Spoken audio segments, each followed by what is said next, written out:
Good morning, good afternoon, good evening. We have discussed on this platform what President Donald Trump would mean to the world.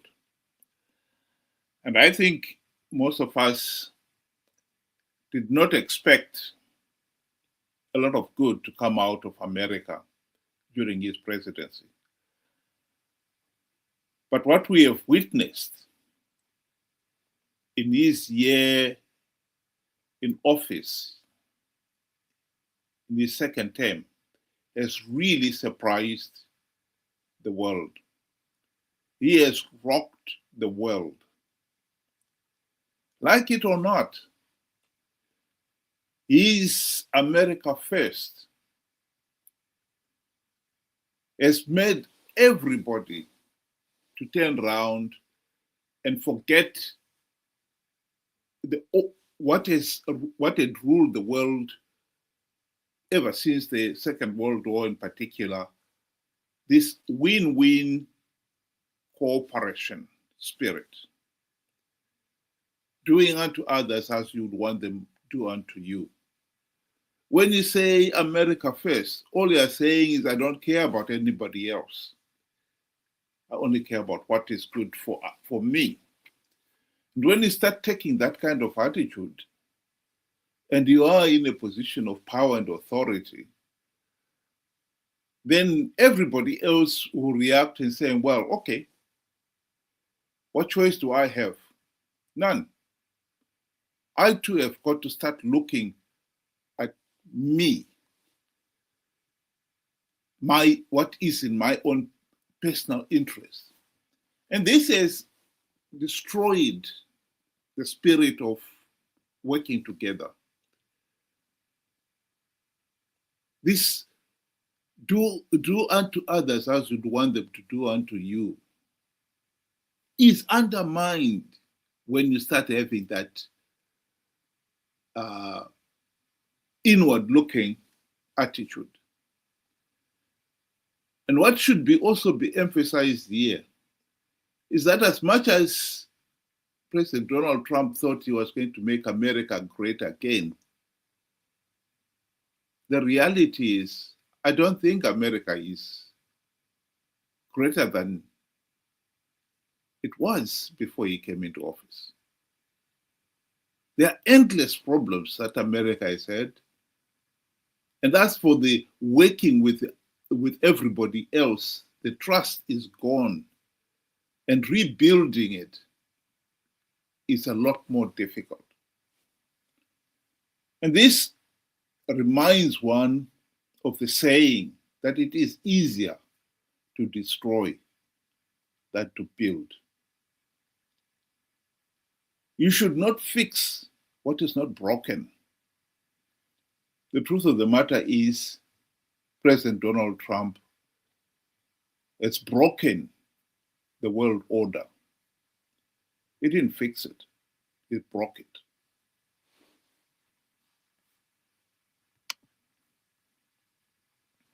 Very to everybody. Thank you for joining us. I think when Donald Trump was elected, whilst he was still president-elect, we on this channel here did a live, discussion about what to expect, and I think you and I, Wilbert, we agreed that we are going to be in serious trouble. The whole world order is going to feel Donald Trump, because that is the kind of person that he is. He is somebody that can make very rash decisions. It's as if he does not really think through it. And, 1 minute you can be friendly. After shaking hands, the next thing he's gone the exact opposite.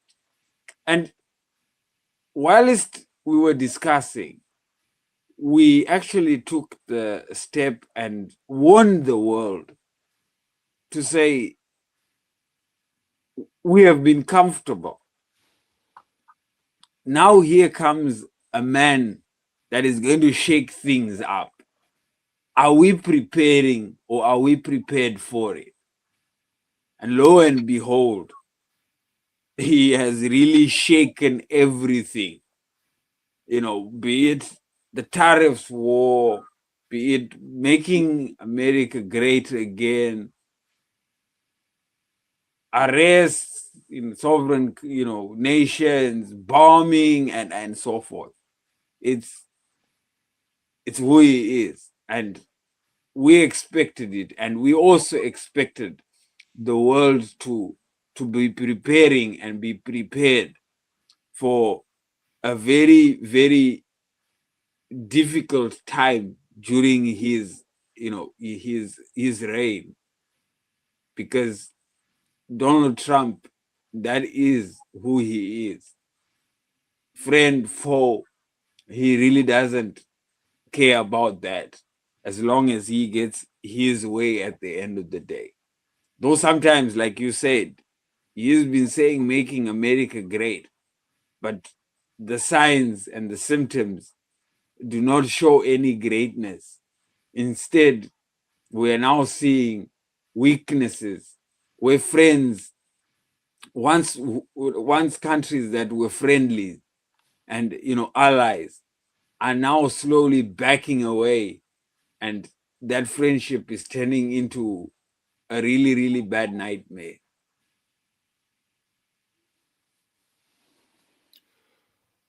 Well, here is a video clip from BBC showing some of the events taking place in America right now, where President Trump's federal agents are literally declaring war on ordinary American citizens. The first video we have of Alex Pretty, he's in the road, holding a phone and talking with a federal agent. The officer pushes him, and he steps backwards. Kristi Noem is US Homeland Security Secretary. This is her account of why Alex Pretty died. An individual approached U.S. Border Patrol officers with a 9mm semi-automatic handgun. The officers attempted to disarm this individual, but the armed suspect reacted violently. But in this video, as in others, Alex Pretty had nothing in one hand, a phone in the other. We see two people interacting with an agent. We then see an agent push one of those people, then push the second person. Alex Pretty steps between them and the agent and is pepper sprayed. He's wrestled to the ground by a number of agents. He's on his knees, bent over. His hands are on the floor, and he's struggling against being held down. One agent repeatedly strikes in the direction of his head. And take note of this agent. He has nothing in his right hand, reaches down, and removes what appears to be a gun from Alex Pretty's waistband. Then he steps back, holding the pistol, which appears to match this image shared by the authorities. Carrying this type of gun is legal in Minnesota, valid permit. The police say they believe Alex Pretty had one. Less than a second after the gun is removed, an agent fires the first shot. As Alex Pretty lies motionless, further shots are fired while agents are standing clear of his body. In total, 10 shots were fired in 5 seconds. In all of these videos, we don't see Alex Pretty holding a gun. But once more, we have seen an American killed in the street by federal agents, followed by the Trump administration making claims about what happened. This is not making America great. Let's be honest about that. America is now at war with itself and with the rest of the world. This is tragic. Some of these things is a matter of trust. When you've destroyed that trust, restoring it is a serious challenge. Easier said than done.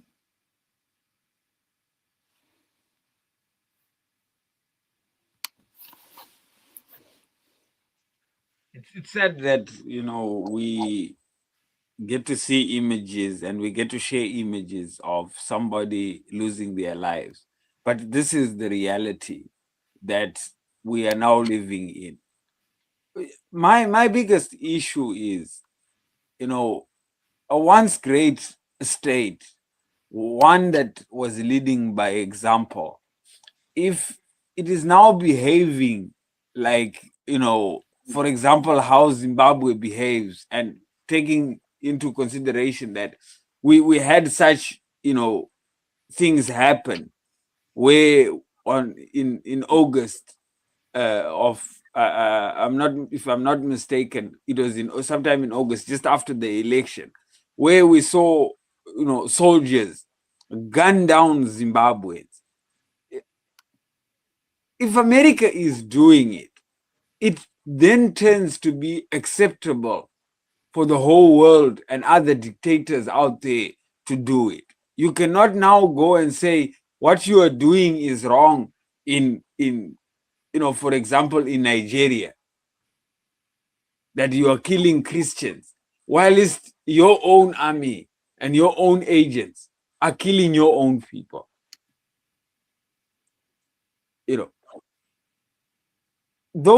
We expected America to be the example, a country that would be protecting the weak. But now we are seeing they have joined the crew of killing people. So which means that most citizens in the entire world are now on their own. Because when we want to stop dictators and we want to fight for democracy, we cannot then have somebody protect us, because that same very person is killing. It's really sad to see that America, a once great democratic nation, is turning into somewhat of the exact opposite that she once was. It's really, really sad for me. I think one of the bad things that President Trump has done is make enemies with even his own former allies. Countries like Canada, Europe, Mexico, who had worked with America and they had considered America an ally, and he seemed to have turned against them. Here is an opinion being expressed by one of the European leaders on the relationship between Europe and America. He can play with us. He can make us slaves because we actually are slaves then. And we'll have to take for granted whatever he does. And we've been accustomed to very nice presidents like Obama. And we haven't noticed that the shift in America is not bound to one presidency. It's a structural shift. The face of America has turned to the Pacific. Their backside is turned to the Atlantic. And that will not change after Trump. It's a structural thing. So it's up to us, I think, not to complain about Trump, because you say you will get all the attention tomorrow. I can assure you, you already had it today. Yeah. In every conversation, it's Trump, Trump, Trump, Trump, Trump. Okay, that's very nice. And we can complain about Trump, the way he does things, the way he tells things, the humiliation, he lays it on very thick. But that cannot exclude us, or that does not exempt you from doing your own homework. And maybe we should focus on that. And then maybe in 5 years, we will say, thank you, Mr. Trump, for waking us up just in time to build a much stronger Europe and a united Europe. It can go either way. Either we unite or either globalization will die and we will be the victim of it. Yeah. I think the message there is clear. While he's talking about Europe, we in Africa can say the same about Africa. I think for many years, we have watched how, as much as Europe and America, or North America in general, have cooperated, they have not always treated those of us in the third world countries the same way. And therefore, then the advice is talking about there for the Europeans to do their own homework and start looking at what is in our own best interest is important. And I think Africa should really sit back and listen. Because I think the world, the way Trump has changed it, the world order has changed. We cannot expect the, the West in general to work in our own interest. As much as in the last world order, at least there was some pretense of that. In the new world order that Trump has introduced, where everyone is looking so much inward, I think we can expect now that Europe will be even less cooperative and sympathetic to Africa's problems. We should have done our own homework and start looking at what is really in the best interest of Africa. We have not done so. But that should not stop us doing it now.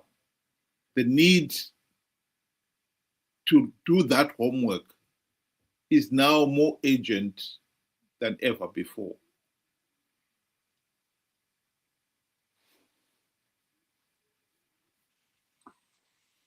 I'm going to be a bit realistic on this.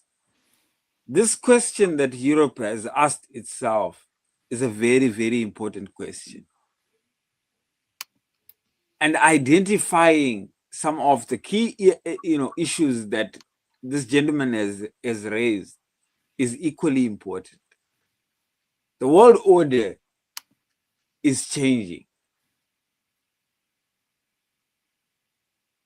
The invisible lines of battle between the West and and its allies versus Russia, China, and its allies is no longer invisible. It's now open to see. And now the Europeans have asked themselves an important question, and now they are now taking steps to try and figure a way out so that they can maintain their own well-being, both socially and politically. Then now you go to Africa. Here is the big problem, and I'm going to be realistic. Africa, there will be no discussion of this. Rather, we will continue blaming our wars on somebody else. When the world order changes, and it is changing, we will blame the West. Because we are so used of doing nothing and blaming, whether it be sanctions, whether it be rains, or we blame something. We have to blame something for doing nothing. And we have seen African leaders go into meetings singing praises to dictators, singing praises to somebody that has just murdered thousands of people to get into power. For example, we've seen it in Tanzania. We've seen it in Mozambique. We've seen it in Zimbabwe. Now, if you cannot address the small things and be frank with each other, how are you going to talk these big political issues? Our whole setup as Africa is all wrong. We have failed to call a spade and name each other by name. We call it diplomacy or whatever. I think that is the biggest stumbling block that we will find when things do take a big twist, of which that big twist is coming not in the, in the far future, very, very near. We will be caught praising each other, blaming the world for anything wrong and nothing done, and we'll be caught with our pants down. That's what Africa is all about. Let's be honest.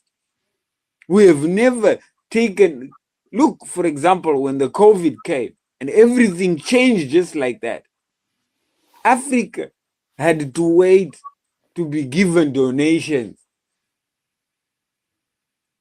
They did not even make any strides in making, the vaccine or anything of that matter. This is where we are, and we have to be honest. And we'll probably find ourselves in this same very position when these things turn for the worse. And the signs and the symptoms are showing that the screws are being tightened by those that are in, higher authority. And when I mean higher authority, I'm talking of the big boys clubs. Yes, we can join their clubs. We can whether, choose to associate ourselves with the West, choose to associate ourselves with BRICS. But at the end of the day, the big boys make the decisions. And Africa will always be second fiddle because we have always been waiting for help, handouts, and no discussions that are meaningful. Sadly.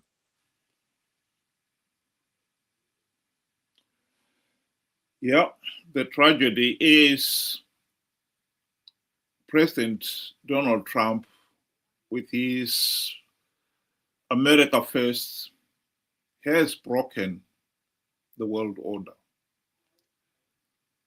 And fixing it is going to take some time.